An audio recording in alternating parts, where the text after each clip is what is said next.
Hi అండి, నమస్తే. నేను మీ స్వర్ణ. వెల్కమ్ టు మేకింగ్ విత్ స్వర్ణ. ఈ పౌడర్ రెడీ చేసి పెట్టుకుంటే ఇన్స్టెంట్గా ఐస్ క్రీమ్ చేసేసుకోవచ్చండి. చాలా బాగుంటుంది. ఎలా చేసుకోవాలో చూసేద్దామా? ముందుగా స్టవ్ మీద ప్యాన్ పెట్టుకోవాలి. అందులో 1/2 లీటర్ వరకు పాలు పోసుకోవాలండి. చికెన్ పాలే పోసుకోండి. బాగా జలుబు ఫీవర్ తోటి ఇబ్బంది పడ్డానండి, అందుకే నేను 2 డేస్ వీడియోస్ పెట్టలేదు. వీడియోస్ చేసే ఉన్నాయండి, వాయిస్ ఓవర్ ఇవ్వలేదు. ఇలా పాలు కలుపుతూ మరిగించుకోవాలి. ఇప్పుడు 4-5 స్పూన్లు పాలు ఒక బౌల్లో పోసుకోవాలండి. కంప్లీట్గా చల్లారి పెట్టేసుకోవాలి. ఈ పౌడర్ కలుపుకోవాలండి చల్లారిన పాలల్లో.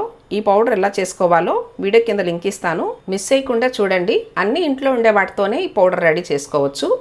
6 months వరకు కూడా స్టోర్ చేసుకోవచ్చండి. ఇప్పుడు చల్లారిన పాలల్లో 3 స్పూన్ల వరకు ఈ పౌడర్ కలుపుకోవాలి. అంటే 1/2 లీటర్ పాలకి 3 స్పూన్లు వేసుకుంటే కరెక్ట్గా సరిపోతుందండి. పిల్లలకి మాత్రం చాలా నచ్చుతుంది. మీరు తప్పకుండా ట్రై చేయండి. ఇప్పుడు ఈ మరుగుతున్న పాలల్లో కొద్దిగా పోసుకుంటూ కలుపుకోవాలండి. చాలా సింపుల్గా చేసుకోవచ్చండి. ఈ పౌడర్ ఒకటి రెడీ చేసి పెట్టుకుంటే స్టవ్ సిమ్లో పెట్టుకుని 5 నిమిషాలు కలపాలండి. చూడండి, 5 నిమిషాల తర్వాత కాస్త చిక్కపడింది కదా. ఇప్పుడు చల్లారి పెట్టేసుకోవాలి. చల్లారిన తర్వాత ఇంకా కాస్త ఎక్కువగా చిక్కపడింది. ఇప్పుడు దీన్ని మిక్సీ జార్లో వేసుకుని మిక్సీ పట్టుకోవాలి. అంటే ఐస్ క్రీమ్ తినేటప్పుడు సాఫ్ట్గా ఉంటే బాగుంటుంది కాబట్టి మిక్సీ పట్టుకోవాలండి. లేదంటే ఎలాగైనా డీప్ ఫ్రీజర్లో పెట్టేసుకోవచ్చు. మిక్సీ పడితేనే బాగుంటుందండి. చూడండి, ఇలా థిక్ పేస్ట్ వచ్చిన తర్వాత బౌల్లో పోసేసుకోవాలి. నేను బౌల్లో పోస్తున్నాను. మీరు స్టీల్ బాక్స్లో అయినా పోసుకోవచ్చు, లేదంటే చిన్న గ్లాసులో అయినా పోసి పెట్టుకోవచ్చండి.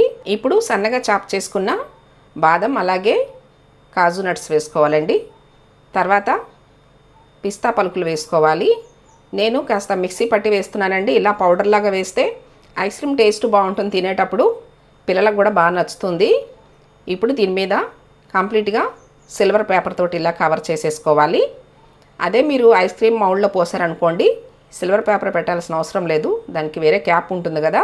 నేను ఇలా చిన్న బౌల్లో కూడా పోసానండి. టీ గ్లాస్లో పోసైనా కానీ డీప్ ఫ్రీజర్లో పెట్టేసుకోవచ్చు. ఇప్పుడు ఐస్ క్రీమ్ని 8 hours డీప్ ఫ్రీజర్లో పెట్టేసుకోవాలి. చూడండి, మీకు 8 hours తర్వాత చూపిస్తున్నాను ఎంత పర్ఫెక్ట్గా మన ఐస్ క్రీమ్ రెడీ అయిందో. టేస్ట్ కూడా చాలా బాగుందండి. మీరు కూడా తప్పకుండా ట్రై చేసి మీకు ఎలా వచ్చిందో నాకు కామెంట్ చేయండి.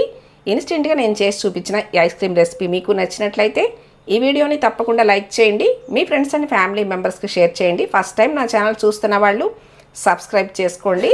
Thanks for watching.